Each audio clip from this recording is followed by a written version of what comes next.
not as a replacement, but as a reconstructed evolution of what was previously known as CAP and FACN board, and now serves as a central hub for cultural production, including but not limited to Filipino American History Month and Filipino American Culture Month.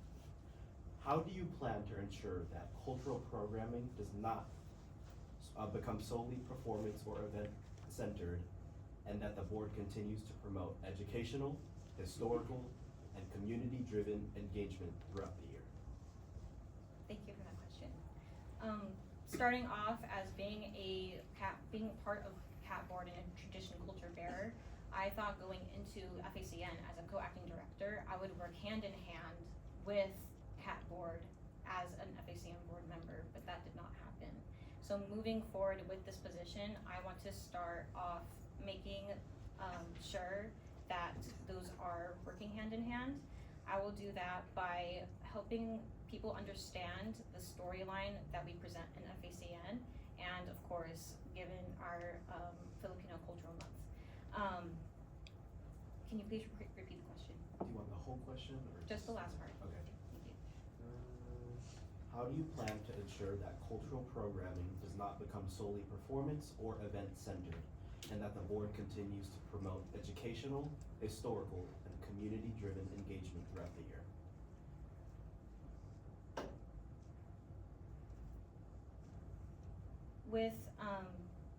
With CAT board, but now becoming Hatao board, I want to start off things very early in producing our performance aspect, which is FACN. However, I feel like we also have a big responsibility in letting people know why FACN matters. And I think the positions that we create through Hatao board can help prepare people through reports and GBMs in the first part of the year so that they can feel like they have an educational connection to FACN by the spring semester. And I also want to, because as a CAP board member, I also recognized how much our responsibilities aligned with SOAR board, and they are the educational auxiliary of Samahan. I want to create more communication between them, because they could help us make sure that we are uplifted in that sense as much as our performing arts. Thank you. Are you ready for your next question? Being a COCO is widely recognized as a demanding role requiring significant commitment, passion, and dedication. It's not a position suited for everyone.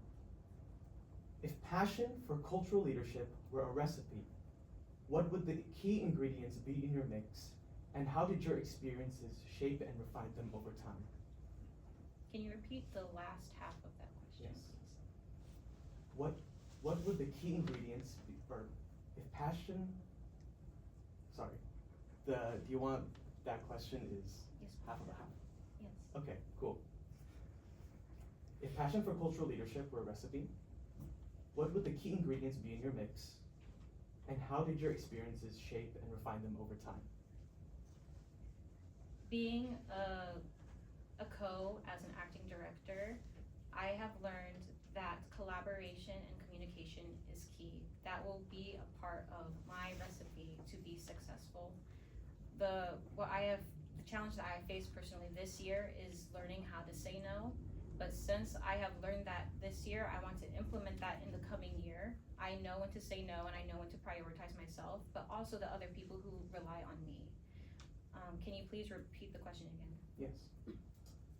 If passion for cultural leadership were a recipe, what would the key ingredients be in your mix, and how did your experiences shape and refine them over time?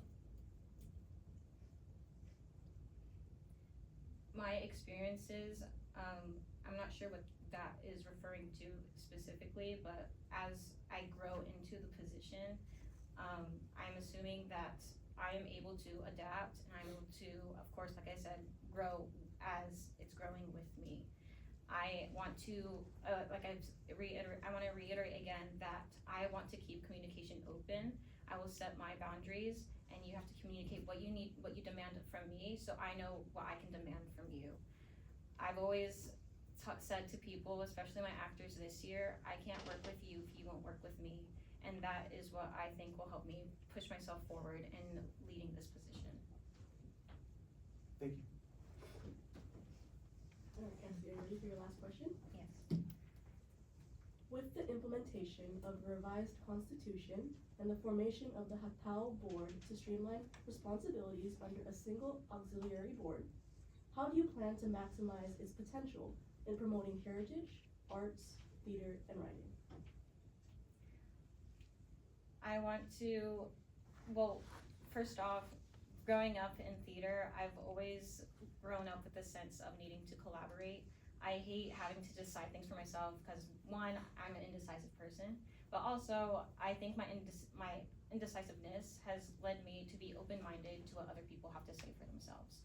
I want to make sure that people on my new Hatao board feel like that they have a voice as much as they do, as much as I do. And from there, we can spur ideas off of each other, and with being a co-position, I have to do that anyways. I never finalize a decision for myself, I finalize it for everyone else. Can you please repeat the question? Yes. With the implementation of a revised constitution and the formation of the Hatao board to streamline responsibilities under a single auxiliary board, how do you plan to maximize its potential in promoting heritage, arts, theater, and writing? Like what I've said before, I've grown up in Oklahoma, and of course, being in a state that doesn't allow me to reach the resources that I want, I also want to depend on my board to help me be held accountable to do my research and to be as culturally informed as what this role demands of me, so that I can then lead them to do the same for themselves, but also inspire them to take what they learn into something that innovatively expresses who they are, so that we can then give that out to the rest of our general body.